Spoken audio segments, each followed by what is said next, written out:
Na aula de hoje nós vamos ver exemplos de oscilações simples. Ou seja, são exemplos onde a equação de movimento sempre é uma equação do tipo uma coordenada, que pode ser uma posição, pode ser um ângulo, pode ser qualquer coisa.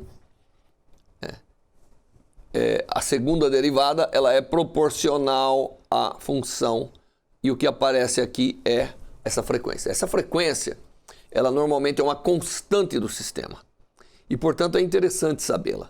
Você tem que saber como que as coisas oscilam, ou para evitá-las ou para usá-las, né? Se você tiver um relógio de pêndulo, você tem que saber qual é a frequência do pêndulo para saber contar os segundos, contar os minutos, contar o tempo de um modo geral. Se você tiver um relógio mecânico, ele tem que ficar lá num momento de torção, você tem que caracterizar essa frequência. Então, normalmente, a caracterização da frequência do sistema oscilatório é uma das características mais importantes do próprio sistema. Porque a amplitude você que vai dar, né? Pode dar mais ou menos. Agora, a frequência não, isso é do próprio sistema. E é uma informação importante dos sistemas oscilatórios. Mesmo a nível molecular, é olhando como que as frequências das moléculas oscilam que nós identificamos as moléculas.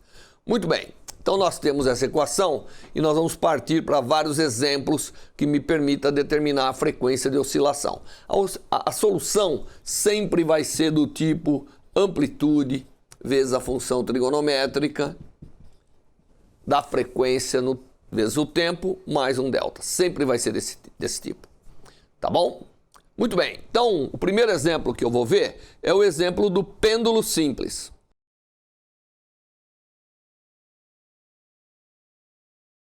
O pêndulo simples é algo que todo mundo já viu, basta você pendurar uma cordinha com uma massa, essa cordinha tem comprimento L, está na presença do campo gravitacional G, e o sistema oscila. Se você pegar um pêndulo e tirar da posição, ele vai ir e vir, né? Oscilando ao redor da posição de equilíbrio, que é a posição mais baixa aqui. Nós poderemos resolver esse problema de duas formas, ou pela equação de força ou por energia. Sempre é possível resolver de duas formas esses problemas de oscilação, seja por energia, seja por equação de força. Vamos utilizar a equação de força aqui. Se nós olharmos aqui no pêndulo, nós temos o peso, né? O peso mg é quem de fato tem a componente do peso tangente à trajetória, né?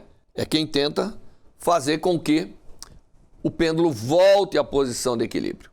Vamos chamar esse ângulo aqui de θ, porque nós poderíamos chamar da posição, mas é muito melhor ver que o θ vai positivo, negativo, oscila. Então a coordenada que eu vou escolher é o θ, é uma coordenada angular. Tá certo? Muito bem. Qual é essa componente de força? Que é a força que está tentando trazer, porque essa aqui, ela simplesmente está tensionando o fio. Essa aqui é a que está tentando trazer o corpo para a posição de equilíbrio, é a força tangencial.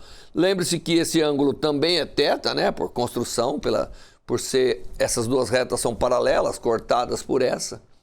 Portanto, a componente do peso que faz com que o pêndulo queira voltar à posição de equilíbrio, ela é exatamente menos mg seno, né, seno de θ, porque é essa componente aqui, tá certo? Seno de θ.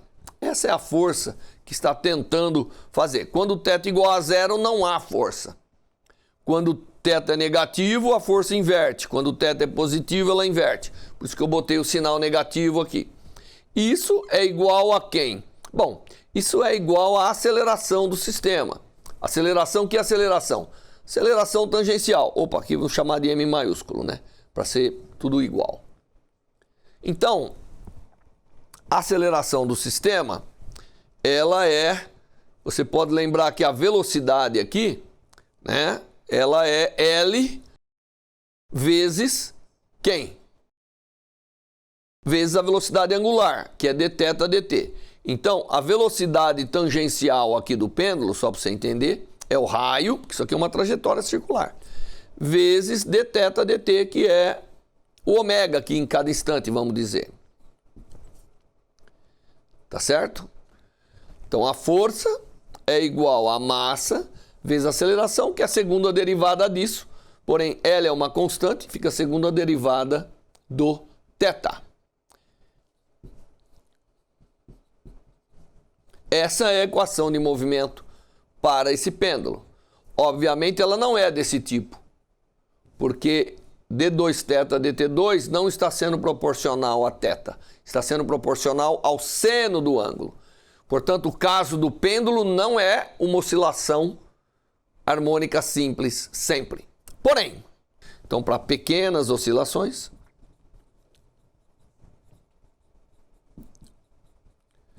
nós temos que o seno de θ é aproximadamente igual ao θ. Aonde isso vale? Normalmente, para ângulos inferiores a 15 graus, isso vale. E você pode verificar que até quase 20 graus isso ainda continua sendo aproximadamente, depois começa a desviar, depois isso não é verdade. Então, se eu estiver considerando pequenas oscilações, o θ pode ser substituído, o seno de θ pode ser substituído por θ. O m cancela, portanto eu tenho que L d2θ dt2 é igual a menos gθ. Essa equação é parecida com aquela, não é? Então vou escrever ainda mais parecida. d2θ dt2 é igual a menos g sobre L vezes θ. Portanto, é uma equação parecida para aquilo. E o período de oscilação, ômega quadrado, é exatamente g sobre L. Tá certo? Ou seja, o pêndulo simples, que é essa equação, e que para pequenas oscilações é essa, tá certo? Ele tem um ômega, uma frequência angular de oscilação, que é raiz quadrada de g sobre L. Tá certo? Quanto maior é o comprimento do pêndulo, menor é sua frequência. Se você pegar uma cordinha, pendurar uma massa, se você bota ele para oscilar, se você diminuir a massa, ele oscila mais rápido. Diminui, ele oscila mais rápido. Aumenta, ele oscila mais devagar. Então essa é a frequência angular.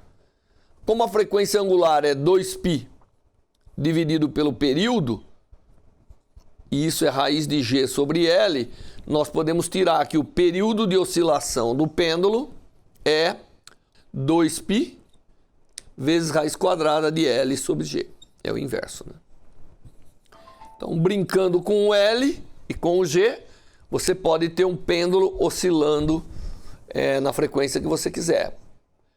Ponto importante, independe da massa. Não importa a massa que você coloque aqui. A massa é importante? É, senão não gera a força restauradora. Mas as características oscilatórias vai depender da massa? Não. Ela só depende do comprimento do pêndulo e da aceleração da gravidade. Por isso que o pêndulo é interessante como medidor de frequência, de tempo, né? Se você consegue realmente botar um comprimento adequado, você é capaz de calibrar ele independente de uma precisão da massa. E o homem, até recentemente, tinha muito mais capacidade em fazer comprimentos precisos do que massas precisas. Até hoje. Então, você acaba tendo aqui o pêndulo simples.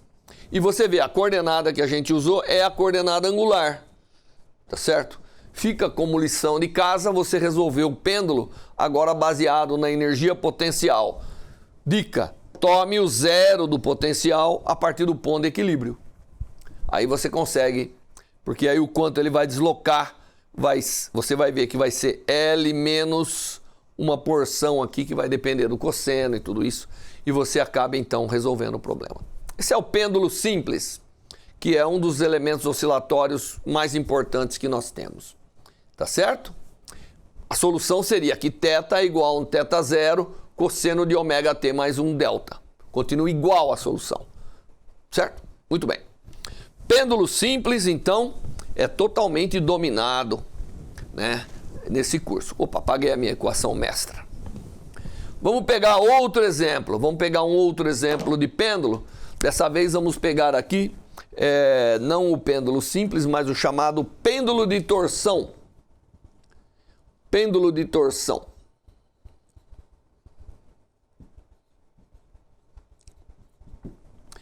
Imagine que você tem aqui um ponto, tem uma haste elástica e nela você coloca um volante.